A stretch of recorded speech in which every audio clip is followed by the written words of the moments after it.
Assalamualaikum warahmatullahi wabarakatuh.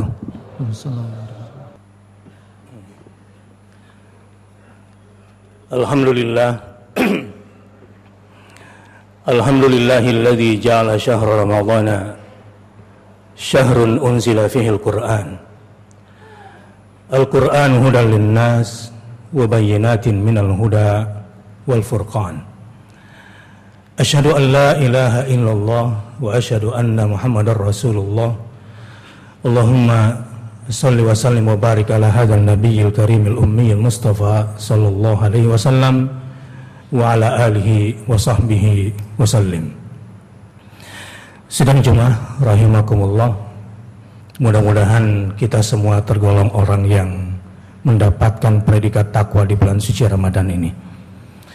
Dan semoga forum Jumat hari ini menjadi momentum kita untuk lebih bersemangat lagi, lebih giat lagi menggapai ketakwaan. Ittaqullaha haqqa tuqatih wa la tamutunna illa wa antum muslimun. Tema khutbah pada hari ini adalah 3 pola interaksi dengan Al-Quran di bulan Ramadan menurut Al-Quran. Sengaja ayat ini saya sampaikan karena umumnya kita lalai cara efektif mengambil manfaat dari Al-Quran menurut Al-Quran di bulan Ramadan. Saya kutip dari surah Al-Baqarah ayat 185 yang baru saja saya baca tadi. A'udzu billahi minasyaitonir rajim. Syahrul Ramadhanal ladzi unzila fihil Qur'an. Bulan Ramadan yang diturunkan di dalamnya Al-Qur'an. Di sini dijelaskan 3 pola interaksi dengan Al-Qur'an berkaitan dengan Ramadan ini. Yang pertama, hudan linnas. Petunjuk bagi semua manusia. Minad dhalal, untuk keluar dari kesesatannya. Memang berbeda dengan surah Al-Baqarah di awal-awal di ayat 2, hudan lil muttaqin. Semoga bapak-bapak semua, saudara-saudara semua yang ada di sini derajatnya sudah sampai kepada hudan lil muttaqin insyaallah. Tetapi bagi yang merasa masih kotor, banyak dosa dan bodoh, mungkin seperti saya, ayat ini menjadi motivasi bagi kita semua bahwa ternyata Al-Quran itu hudan linnas. Dalam satu acara program televisi, saya sebut saja acara Hafiz Quran yang saya kerjasamakan dengan salah satu televisi swasta, ada yang menarik. Salah satu kru yang non-muslim itu tidak tahan untuk menyatakan masuk Islam. Bukan karena ceramah yang kami sampaikan, bukan. Hanya karena suara a'udzu billahi minasyaitonir rajim oleh anak-anak. Bismillahirrahmanirrahim. Sepulang menjadi kameramen di kamar mandi, waktu tidur, di sepanjang jalan, di atas motor, itu ayat Quran tidak pernah berhenti berdengung, bersenandung di telinganya. Sampai pada akhirnya si non-muslim inilah yang paling menginginkan agar program ini harus sukses. Dan yang aneh, teman-teman yang muslim sering mencandakan dia atau semi mengejek, ngapain lu datang-datang ke sini, lu kan lu udah lagi nggak tugas, mendingan lu ke gereja hari Minggu karena setiap Sabtu Minggu dia libur. Dia bilang, gue suka acara ini, ya udah lu duduk aja. Jadi setiap liburan dia selalu datang ke acara itu karena setiap hari. Rupanya setelah curhat kepada saya, a'udzubillahi minasyaitonirrajim dan bismillahirrahmanirrahim itu selalu terngiang di telinga dia. Dan habis lebaran dia nggak tahan dan minta disyahadatkan. Masuklah dia ke dalam Islam. Hudan linnas. tidak ada yang bisa mengkondisikan kenapa tiba-tiba orang ini menjadi baik di bulan suci Ramadan ini. Tidak seperti event organizer yang meng-create acara Piala Dunia, walaupun PSSI saya tidak tahu akan ikut lagi atau tidak. Tidak seperti acara Olimpiade yang butuh miliaran dolar mengkampanyekan, tapi itu pun ya sekedar bersenang-senang. Tapi bulan Ramadan tiba-tiba orang mau berbuat baik. Saya yakin ini yang disebut energi hudan linnas. Saya terlalu yakin untuk menyatakan ini yang disebut, walaupun orang itu tidak bisa baca Quran. Di antara jamaah yang sholat Jumat pada hari ini adalah mungkin seorang pembunuh, di antara yang hadir barangkali pencuri, di antara yang sholat Jumat hari ini juga mungkin pezina, atau dia orang durhaka kepada kedua orang tuanya dan merasa sudah terlalu kotor jiwanya. Percayalah, Al-Quran menjadi pintu gerbang buat Anda semua, buat kita semua untuk memasuki surganya Allah Subhanahu wa Ta'ala. Hudan linnas. Tinggal bagaimana sebagai seorang ayah, sebagai seorang suami memanfaatkan momentum penting ini, mendidik anak-anak untuk hidup bersama Al-Quran. Menjadi suami yang sesungguhnya, bagaimana menjadikan rumah tangga kita dengan nilai-nilai Al-Quran. Itu mungkin saya akan jelaskan nanti. Yang kedua, jadi yang pertama, hudan linnas. Berinteraksilah dengan Al-Quran dalam perannya sebagai petunjuk bagi semua manusia, agar keluar dari kesesatan pemikirannya, kesesatan seleranya, bahkan kesesatan keyakinannya. Saya bersyukur kemarin di Mahkamah Konstitusi, walau pejuangnya hanya seorang ibu tua bersama putrinya, perjuangan kaum liberal yang menginginkan agar dibolehkannya menikah beda agama digagalkan oleh MK. Saya juga bersyukur mereka menuntut agar usia nikah jangan 16 tahun bagi perempuan, dipaksa harus 18 tahun supaya ada waktu berzinah lagi lebih panjang, berpacaran lebih panjang, itu pun digagalkan oleh MK. Ini juga bagian daripada hudan linnas. Sebagian besar umat Islam saat ini yang pemikiran liberalismenya sudah terlalu kuat, ini tidak care dengan urusan ini. Tapi hudan linnas ini begitu kuat. Saya juga masih menganjurkan kepada semua masjid untuk tetap mengumandangkan syiar-syiar Islam sebelum subuh lewat toa-toa masjidnya, tapi dengan etika, dengan suara yang baik, dengan etika komunikasi yang baik, dengan estetika juga yang baik. Sebab anjuran untuk tidak boleh melakukan itu, ini juga bagian daripada gejala-gejala postmodernisme, ketika agama harus diatur oleh mereka yang bukan sesungguhnya di bidangnya. Umat Islam juga tetap saya motivasi untuk tetap mengajak orang-orang yang kurang baik di bulan Ramadan untuk menutup warungnya. Hudan linnas. Bukan sebaliknya, orang yang berpuasa yang harus menghargai yang tidak berpuasa. Ini juga bagian daripada mental kalah. Ketika kebenaran atau suara kebenaran disuarakan oleh jiwa-jiwa yang kalah, ketika ayat Al-Quran dibacakan oleh mereka yang kolbunya terjungkir balik, memang terdengar samar tetapi tidak menyenangkan. Sedang jemaah rahimakumullah, ini bulan di mana hudan linnas. Orang-orang jahat pun tertarik untuk berbuat baik.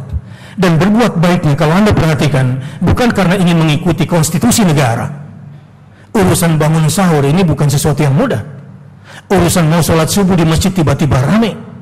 Di awal-awal tiba-tiba tarawih juga rame. Ini bukan masalah peraturan pemerintah daerah, bukan. Tetapi memang ada energi Quran yang sedang bekerja di sini. Dan kita harus memanfaatkan ini secara baik. Tetapi kalau hanya sampai di situ kita memanfaatkan Al-Quran, maka tidak terasa nikmat. Kita harus melangkah kepada yang kedua, wa bayyinatin minal huda. Nah, ini level menengahnya. Kenapa banyak yang berjatuhan nanti di hari ke-5, hari ke-6 tidak lagi tarawih, tidak lagi sholat subuhnya kemudian rendah? Karena memang dia tidak lanjutkan energi Quran itu kepada fase yang kedua, wabayinat. Misalnya di rumah tangga, para ayah, ini saat yang tepat bagi Anda untuk kumpulkan anak-anakmu. Nah, Allah membagi malam menjadi 3 bagian di bulan suci Ramadan sebagaimana yang tertuang bayinatnya di dalam surah Al-Muzammil ayat 20. Mau ambil paket yang mana, nak? 2/3 malam, setengah malam, atau 1/3 malam? Ini ada bayinat, ada keterangan detail bagaimana Allah membagi malam. Kalau kamu mau ambil 1/3 malam, berarti kita ambil dari jam 4 subuh. Kalau misalnya malam dimulai dari pukul 6, berarti ada 10 jam di malam hari. Kita hitung dari belakang, nak, bukan dari depan. Kalau mau ambil 1/3 malam, berarti 3/4 malam dari jam 4, jam 3, jam 2, jam 1 malam kamu sudah harus bangun. Kalau mau ambil paket 2,5 malam, berarti kamu harus ambil paket 5 jam. Berarti pukul 12, pukul 11. Dari pukul 11 kamu sudah bangun. Tapi kalau mau ambil paket 2/3 malam, ya tambah lagi setelah itu menjadi kira-kira 7 jam. Sidang jemaah rahimakumullah, juga dijelaskan di dalam Al-Quran bayinatnya. Hal paling tepat pada bulan suci Ramadan, khususnya di 1/3 akhir malam, itu banyak-banyak beristighfar. Demi Allah, apapun masalah rumah tanggamu, wahai para suami, dengan istighfar yang banyak kamu baca di 1/3 akhir malam, tapi kamu niatkan untuk menyelesaikan persoalan kamu dengan istrimu, Allah akan kabulkan doa-doamu. Bagi ayah-ayah yang sudah kehilangan anaknya karena selama ini lalai dan sudah menjadi ayah yang gagal, kalau kamu mau mengamalkan saja satu ayat di dalam surah At-Tur, di situ ada bayinat bagaimana nantinya anakmu yang tadinya tidak suka sama kamu, tidak bangga dengan ayahnya. Beberapa anak saya kira seandainya boleh memilih, dia ingin memilih bin ibunya daripada bin bapaknya, yang menyebalkan itu. Terlalu banyak anak-anak sekarang yang tidak bangga disebut sebagai keturunan bapaknya, karena bapaknya dianggap gagal di hadapan dia. Sudah menjadi ayah yang gagal karena tidak mendapatkan bayinat bagaimana Yakub alaihissalam menanamkan 3 bayinat kepada anaknya karena dia mendapatkan ilham dari Al-Quran, tentu dari kitab sucinya. Ayah yang sukses adalah kalau menanamkan tauhid di dalam jiwa anaknya, membebaskan anaknya dari kesyirikan, dan membuat anaknya disiplin terhadap aturan-aturan Islam. Itulah ayah yang sukses. Tapi sayang, sebagian besar ayah cuma punya kata-kata yang bisa dihafal oleh anaknya. Bangun, tidur, makan, sholat, sekolah, mandi. Menyebalkan. Ada banyak anak lebih suka masuk kamar main gadget daripada berjumpa dengan bapaknya, karena dia sudah hafal perkataan bapaknya. Dan sudah banyak anak sekarang kecewa karena bapaknya jahat pada ibunya. Tingkat perceraian tahun 2014 10%, 2015 merangkak lebih 14%. Di 2014 4,1 juta anak korban narkoba, tahun 2015 5,8 juta. Dan orang tua yang sudah punya anak kena narkoba jangan berharap bisa sembuh. Tidak ada ceritanya anak kena narkoba itu bisa sembuh. Seseorang dikatakan sembuh dari narkoba kalau ketika wafat dia sedang tidak menggunakan narkoba. Dan 71% penyebabnya adalah di rumah, dan lebih 70% penyebabnya adalah ayah, suami yang biang keroknya. Sehingga 70% pernikahan penyebabnya bukan talak, bukan suami yang menceraikan istri, tapi istri yang minta dilepas dari suami. Dan penyebab utamanya juga adalah undang-undang KADRT yang ketika ditetapkan tanpa edukasi dan tanpa sosialisasi yang baik. Sehingga hati-hati istrimu, perempuanmu, anak-anakmu sedang kacau bimbingannya karena tidak berpegang kepada Al-Quran sebagai bayinat, dan justru berpegang kepada kitab suci yang dibuat oleh PBB yang bernama SIDO, yang mengukur perempuan dengan ukuran-ukuran indeks. Perempuan itu dilihat dari perannya di publik dan peran ekonominya secara keuangan. Dan ternyata 70% penyebab perceraian yang disebabkan oleh hulu atau perempuan minta dilepas itu masalah ekonomi. Masalah ekonomi ini ternyata penyebabnya bukan karena suami tidak punya uang, tetapi suami bekerja dan istri bekerja. Dan yang menarik, di mayoritas di Indonesia ini yang banyak bercerai adalah pegawai negeri sipil. Suami bekerja dan istri bekerja, tapi lingkungan kerja tidak dididik untuk membangun bagaimana pengokohan keluarga. Hati-hati, anak-anak perempuanmu sedang dirampok keyakinannya, dan ini kesempatan yang tepat.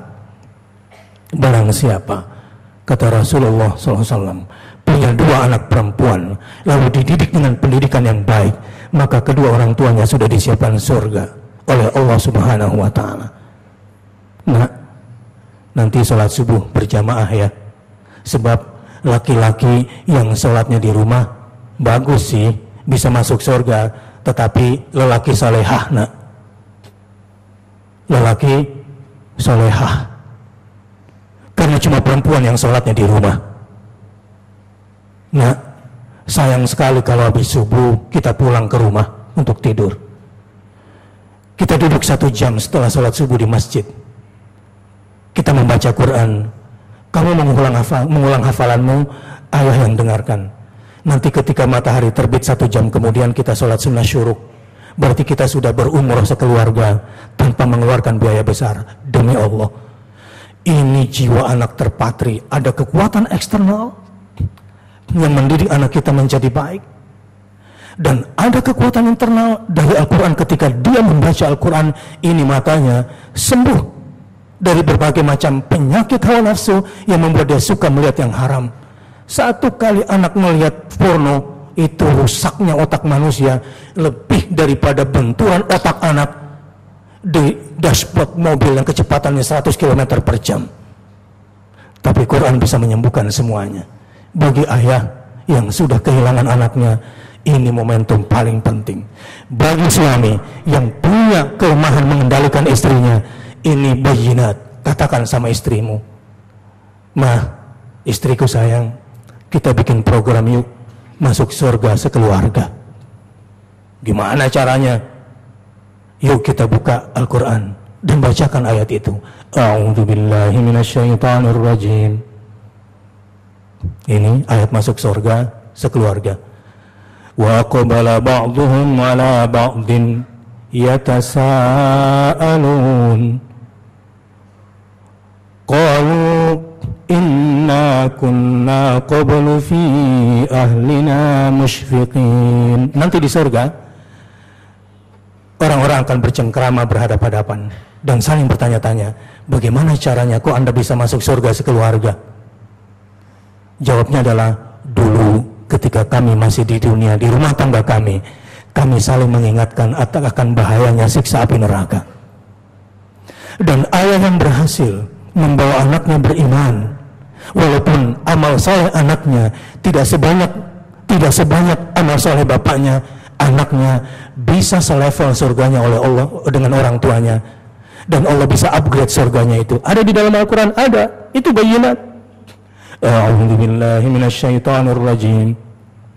Walladzina amanu, orang tua yang beriman, wattaba'athum dzurriyyatuhum biiman, gara-gara orang tuanya, anak-anak cucunya pun ikut beriman. Alhaqna bihim dzurriyyatahum, kami akan hubungkan anaknya dengan kakek atau ayahnya menjadi satu level surganya. Begitu dalam tafsir Ibnu Abbas menjelaskan. Walaupun amal soleh anaknya tidak sebanyak ayahnya, tapi bisa mungkin connecting door barangkali sama-sama di VIP. Kalau kita punya kartu di airport untuk VIP lounge, kan berlaku untuk 1 orang. Keluarga kita tidak bisa ikut kan? Tapi kalau suami berhasil, maka jaminan surga bisa sekeluarga. Lalu ditanya, ya Rasulullah, bagaimana mungkin orang bisa satu level surganya padahal amal solehnya berbeda? Ini sebagai tambahan nikmat, penyempurnaan nikmat, karena qurrata a'yun, satu keluarga masuk surga semuanya dan satu level surganya. Dan yang terakhir, Kalau ingin manfaatkan Al-Quran secara tepat di bulan suci Ramadan, setelah wabayyinatin minal huda, kemudian wal furqan. Lihat saya. Kalau saya pegang begini, ini namanya mushaf. Semua orang punya mushaf di rumah. Tapi ya mushaf yang harganya 10.000, 20.000, 30.000, 100.000, tapi tidak bermakna apa-apa. Kalau saya buka, lalu saya baca, ini sudah menjadi Quran namanya. Quran namanya. Tapi kalau nggak dibuka, ini namanya mushaf. Terus kalau saya ingin jadikan dia sebagai panduan hidup, bagaimana ya caranya agar anak saya bisa terbebas dari penyakit sosial menyimpang? Cari ayat di sini, berarti saya sudah menjadikan dia sebagai Alkitab. Tapi kalau anak saya kemudian karena kuliah di kampus sekuler yang otaknya sudah dirusak oleh dosen dan gurunya, anak saya di Fakultas Kedokteran sempat bingung karena teman-temannya sepakat bahwa aborsi itu ya hak reproduksi perempuan. Dalam hak asasi manusia, perempuan punya hak ingin hamil atau tidak ingin hamil. Dan dia punya sederet argumen. Kalau kita nggak punya argumen yang kuat, tidak punya narasi yang kuat dari Quran, habis anakmu. Kamu yang kerja capek-capek, besarkan badannya, otak anakmu dirampok oleh sekolahannya. Kamu yang capek-capek kerja, keyakinan anakmu dirampas oleh kampusnya itu. Dan siapa yang bertanggung jawab di akhirat kelak? Anakmu adalah titipan Allah kepada kamu. Jangan dititipkan lagi kepada orang lain. Ambil anakmu, anak-anakmu, jadikan dia sebagai jembatan surgamu, wahai para ayah. Sekali lagi, anak-anakmu rebut kembali. Kamu kepala sekolahnya, kamu rektornya. Jangan serahkan kepada orang lain, karena kamu yang dimintakan pertanggungjawaban oleh Allah Subhanahu wa taala, wahai para ayah. Jadikan anakmu jembatan surgamu bersama istrimu, bersama istri kita semua. Mari jadikan rumah tangga kita adalah surga, dan ini kesempatan. Kalau kita sudah punya argumen yang kuat, berarti kita sudah menjadikan Al-Quran sebagai mubin. Orang-orang ini dengan semua argumentasinya yang kelihatan keren, hebat, sebetulnya cara berpikirnya adalah sebuah kabut gelap yang hilang dengan sebuah hembusan ayat. Narasi mereka terlalu rendah untuk itu. Beruntunglah orang yang pada bulan suci Ramadan ini berinteraksi dengan Quran dengan 3 pola. Hudan linnas, wa bayyinatin minal huda, wal furqan. Jadikan Quran sebagai hudan, lalu tindak lanjuti sebagai bayyinat, banyak keterangan-keterangan detail di sini. Dan yang ketiga, jadikan dia sebagai furqan, pembeda antara hak dan batil. Keluar dari Ramadan mustahil kita mau berpisah dengan Al-Quranul Karim. Semoga kita mendapatkan anugerah besar Lailatul Qadar, dan mudah-mudahan keluarga kita juga diberkahi oleh Allah Subhanahu wa taala. Barakallahu li wa lakum fil Qur'anil Karim, wa nafa'ani wa iyyakum bima fihi minal ayati wa dzikril hakim, wa taqabbala minni wa minkum tilawatahu innahu huwal ghafurur rahim.